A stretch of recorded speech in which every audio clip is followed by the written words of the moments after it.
About 10 years ago, Henry Kalebjian, a proud coffee shop owner in San Francisco, had a problem. He was getting old and needed help running the place. But his children weren't interested in the family business. Wow, that's a very, very sad story. I think there will be times I will cry. I will get mad at my kids that they did not take over. Henry had built up Henry's House of Coffee from nothing. It had kept generations of local residents well caffeinated. Once in a while, I see a young gentleman comes with a kid and turns around and says, "This man, when I was your age, my dad used to come and he used to teach how to make coffee to my dad, and now he taught to me. Now he's going to teach you." It gives me great, great, great pleasure. Who would take care of his loyal customers? Who would carry on his legacy? After months of lowball offers from unfriendly business types, Henry finally found someone to take over. But then things quickly went sideways.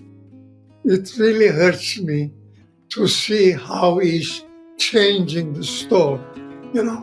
It is my home. The guy ruining his business?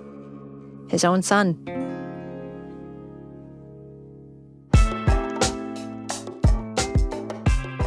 This is Homemade, an original podcast by Rocket Mortgage about the meaning of homes and what we can learn about ourselves in them. I'm Stephanie Fu. In this episode, two people with difficult, distant fathers who decide to go home and rebuild their relationships with them.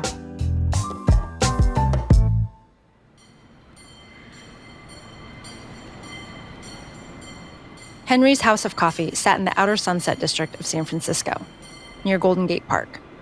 Coffee shops are a dime a dozen, but the House of Coffee was different.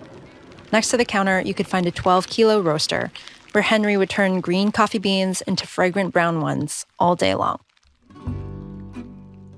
Henry is Armenian. He came to America from Lebanon to pursue a career in mechanical drafting. But when those jobs dried up in the early 80s, someone told him about a small Middle Eastern corner store for sale. When Henry saw a roaster there, he decided his future was in coffee, not groceries. Starbucks was becoming a thing, so he turned the store into a cafe. Henry perfected his roast. People started coming in for cups of coffee and bags of beans, and the shop did well enough that Henry opened 3 other locations.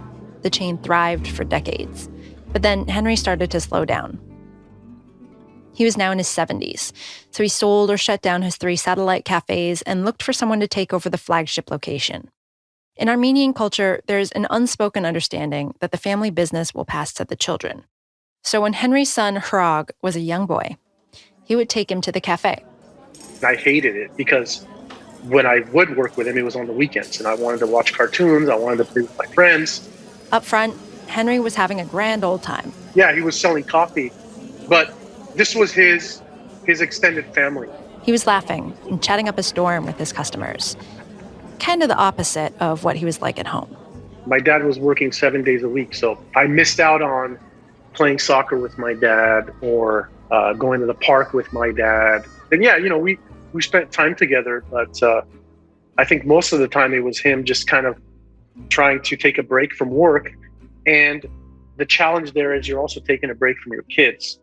That challenge transferred from father to son when, after college, Hrag started working as a business analyst. He was constantly on the road, traveling from one sales office to another, and Henry recognized this behavior. I said, damn it, he's going through the same thing that I am going through. I felt guilty. I felt sad. I did a big mistake in my life that I did not enjoy my kids on the weekends. I said, look, Hrag, why don't you come and take over this business? Henry thought his son could profit from his own sacrifice, take it easier than he'd had it, not have to work every weekend, spend more time with his own young family. But at first, Hrag wasn't interested. He was making good money doing what he loved, exploring the mathematics behind big business. During those meetings, I would have wonderful insights on how business is run. And I slowly started thinking about, I wonder how my dad does that. Eventually, the prospect seemed more and more compelling. It was the same math, same challenges he was looking at, just on a smaller scale. Over time, the travel started to wear on Hrag. Corporate bureaucracy was frustrating. His work was getting more competitive. All of these things could be solved by just accepting his father's offer. I look at my wife, and we were so happy that somebody is going to take over.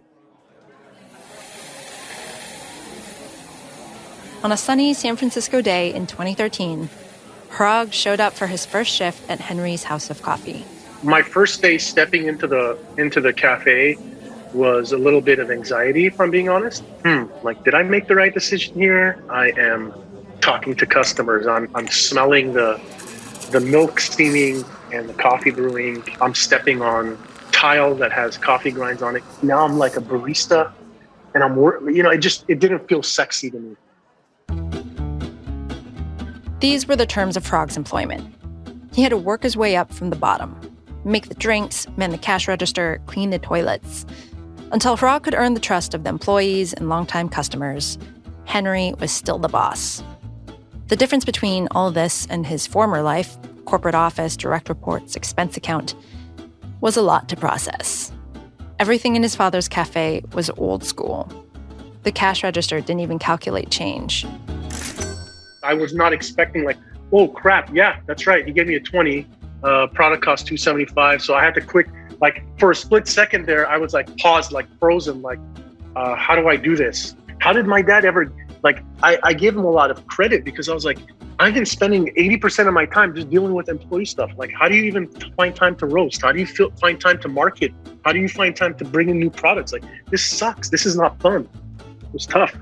So after that first 6 months, I feel like psychologically I was back in the back of the shop as a 12-year-old, not watching cartoons. I thought, shit, I think I made a mistake. Coffee life was a grind, way harder than Hrag expected. On the one hand, he was impressed with his father's skills. On the other hand, something had to change for him to stay. After paying his dues for 6 months, Hrag decided to step out from behind the counter and start making some changes. He'd noticed that they would always run out of milk midweek, and Henry would just drive to a corner store and get more.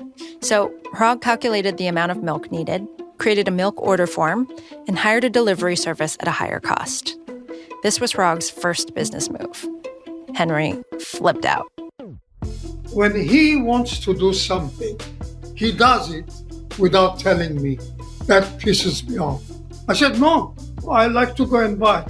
They got into a big argument in front of the customers, and then it followed them home, over a few gallons of milk. You're an 80 years old man, 50, 60 years, you build something. Somebody comes and takes it away from you. How do you feel? It hurts you. It was like Hrag had come into Henry's home and rearranged the furniture overnight. You don't grow up telling your dad what to do. You don't tell your dad that he needs to do what he's been doing for 30 years a different way. But when you're business partners, you have to, especially if it's something that you feel like it has to be done. I mean, look, if you want to grow and you want to take the business to the next level, you want to be efficient. And me personally, I want to have a balanced life where I can be with my children. I'm going to change stuff. And I'm sorry if you don't like it, but just stick with me. It's for the better. That took some time.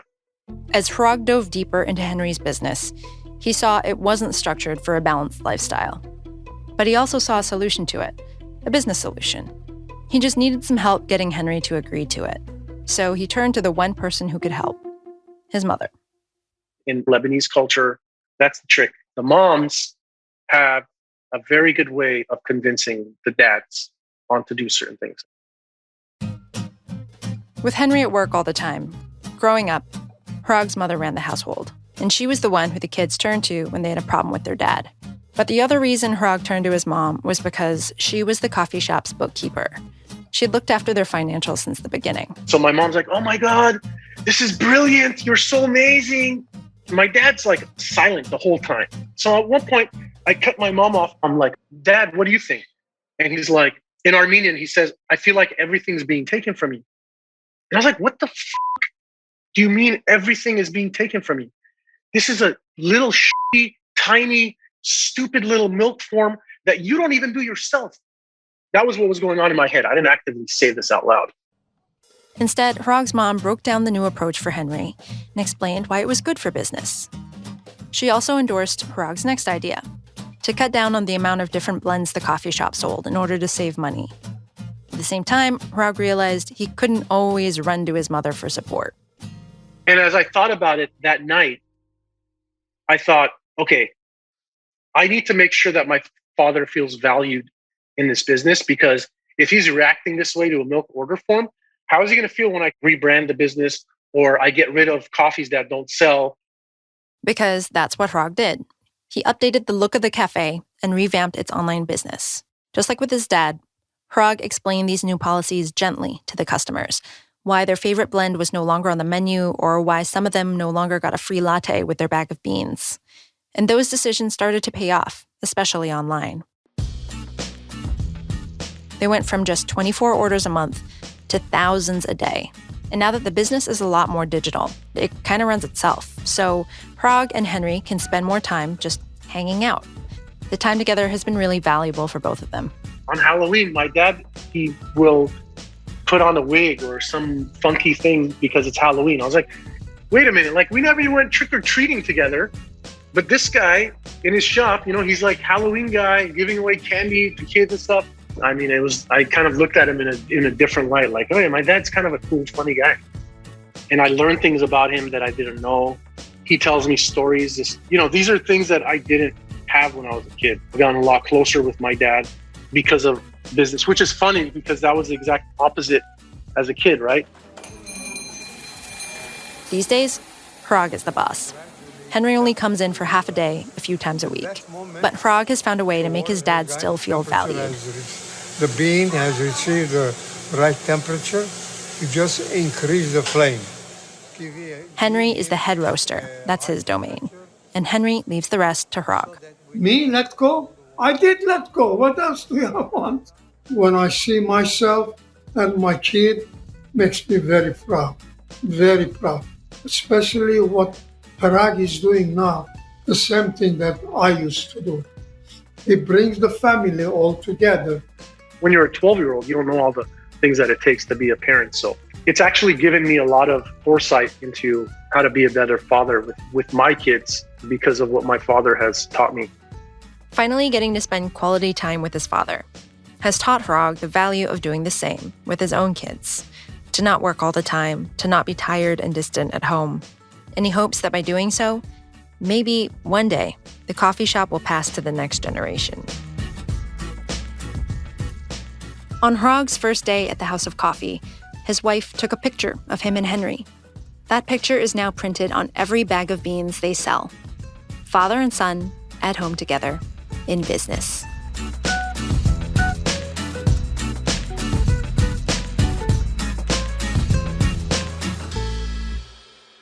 In our next story, a woman goes home to spend some time with her father. Time she didn't get as a child.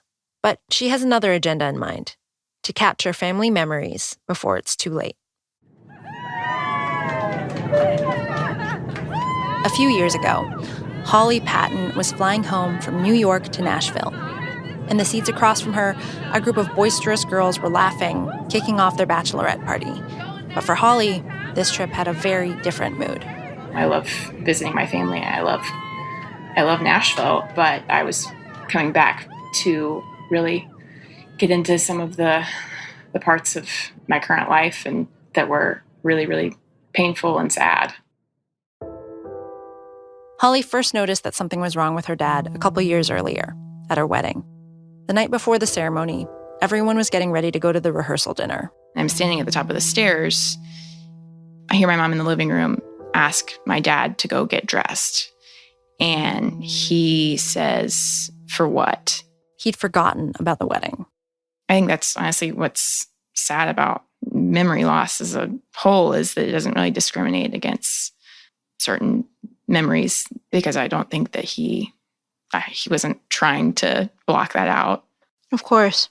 Yeah. For years, Holly's dad had been absent-minded. But now the family realized something more serious was going on. Finally, they got the diagnosis, dementia. When Holly's mom told her about it, I remember just being immediately sad because I know how important memory is to my entire family, but to especially my dad. Growing up, home was a busy place. Her parents had 9 kids. Holly's dad was always telling stories and cracking jokes. But there was another side to him that she remembers. Dad and we were never close. His emotional availability was just really surface level, I would say. He was kind to me. I never doubted that he loved me. We got along as well as I think we could have gotten along. So Holly didn't really get to know her emotionally removed father. And now there was no way of predicting when his memory might fully go. Like there was an expiration date on building a better relationship with him. You just don't really know what the timeline is, what memories will go first or what memories will stick around. One thing Holly knew about her dad was that he loved football. He played in high school and then at Vanderbilt University. He also coached her brothers, but she didn't know the details of what the sport meant to him. I knew that football was foundational for him. And I wanted to hear him hash out some memories because I knew that it's 22 years of his life. I knew that he had memories that he had never talked about with me. So Holly had an idea. To get to know her dad better, she should start with the football. Ask him questions that would maybe spark his memory, learn about who he was and the choices he made as a teenager and young adult. She decided to fly down to Nashville, but as she got ready to go, something occurred to her. What if they went on a road trip to those football fields, the ones her father played on back then? Maybe the physical environments would unlock memories and feelings. Maybe they wouldn't, but it was worth a try. She mentioned it to him, and he was really excited to do it. More excited than she expected.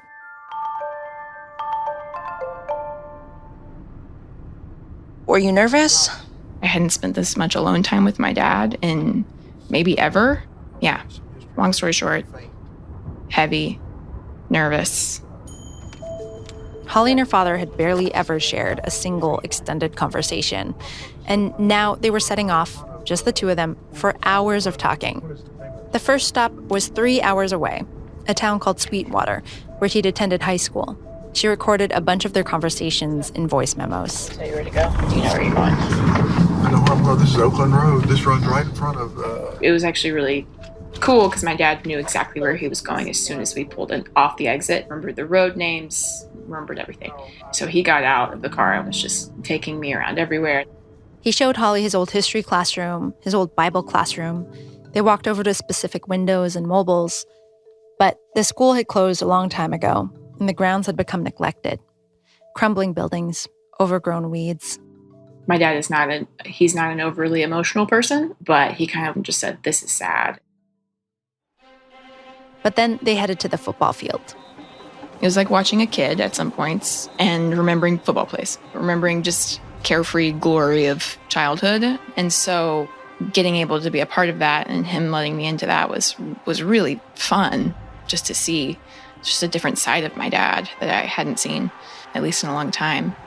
And it was truly astounding to see some of the memories he could come up with, just like names of people.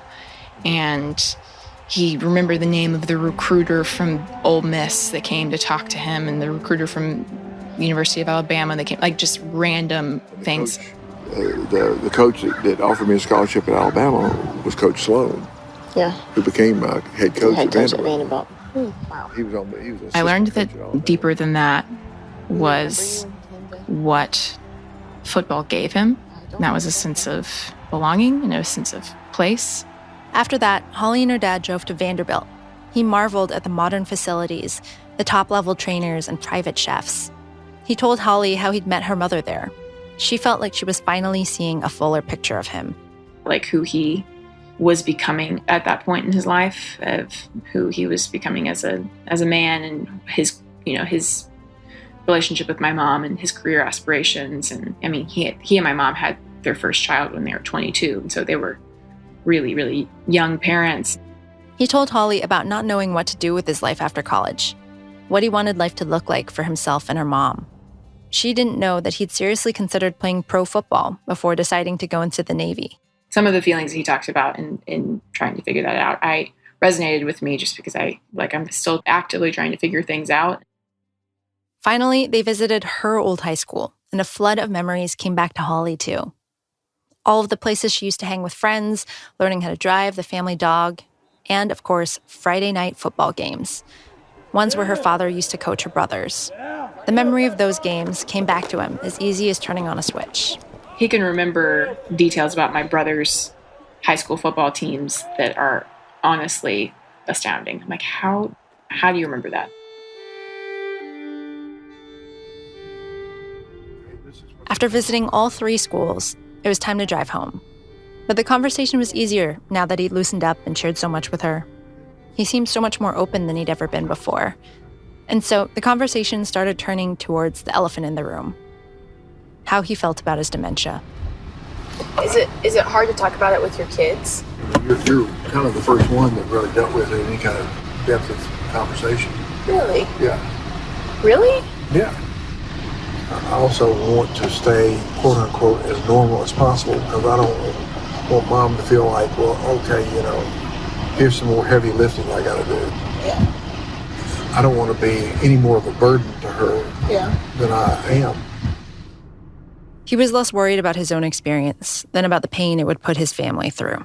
There's some definite selflessness, and there's also just an extreme strain of independence, I think. Not wanting to have to rely on people, I guess, in that way. And then finally, after a day full of memories about his high school, about football, about her brothers, Holly needed to know, what did her dad remember about her? What memories did he have left of her childhood? The following clip is a little hard to hear. I'm lacking a lot of specific details. It's not gone, but I want some history that's become faint. But Holly's dad said that he couldn't really remember many specific details about her childhood. Finally, here were some memories he couldn't unlock. Holly stopped recording at this point, and she told him this was very hurtful to her. Did he apologize? What did he say? Do you remember? I'm trying to remember exactly what he said, and I may have blocked it out because it was painful. That's totally fine. Yeah. I don't remember it being overly emotional or anything, but I remember him listening and receiving it, and that's something. But he did tell her this. On the positive side of things, I didn't really have to worry about you. I didn't think that you were going to do anything that was going to send you down a bad path. And in a way, I took that as a compliment. I was like, oh, I'm so glad that, you thought highly of me in that way. But also looking back on my own life and knowing how much I've had moments of flailing and really not being certain about anything. And later on was like, maybe that just means I haven't really shown them what was going on internally. I don't know. Maybe you had also been like your dad had been too afraid to be vulnerable. Yeah, 100%. My dad and I are very, very similar in a lot of different ways. I heard some of the same things in his answers that I process in my own. Of course, people with dementia don't have control over the memories they keep or lose. This wasn't her father's fault. But Holly couldn't help assigning meaning to why the memories involving her weren't important enough to stay. Holly thought maybe her dad didn't have any memories of her childhood because he'd been distant or he hadn't been paying attention. But as Holly looked back on her life, she realized maybe it was because she always tried to make herself small. Whenever she'd struggled through anything as a kid, she swept it under the rug. She thought now she should have asked for help, should have been more genuine instead of stubbornly independent, just like her father. So do you feel like it's encouraged you to be more vulnerable to the people around you? I do, but I think also just I'm the only person that can do that can summon that courage or willpower to say something, because watching my dad, there's just been something all the time that can pull one away from, speaking up and asking for something. But I definitely am more keen to recognize some things that don't need to be shoved away. In the years since this happened, Holly's dad's dementia has progressed. He hasn't gotten back his memories of her from the past. But now, Maybe because of that, he seems more determined than ever to spend as much of the present with her as possible. When Holly goes home to Nashville, he wants to go everywhere with her. He asks to follow her to the grocery store, to sit chatting with her on the porch. Holly's gone from having no one-on-one time with her dad to having hours and hours of his attention. And while she didn't get what she first came for, his memories of her, she can create different memories that she will remember. When they hang out, Holly's dad asks her this question: "What are your plans for the future?" It's a small thing, really, but it means a lot to her. Because that question is an offer, an effort to finally allow her to be seen.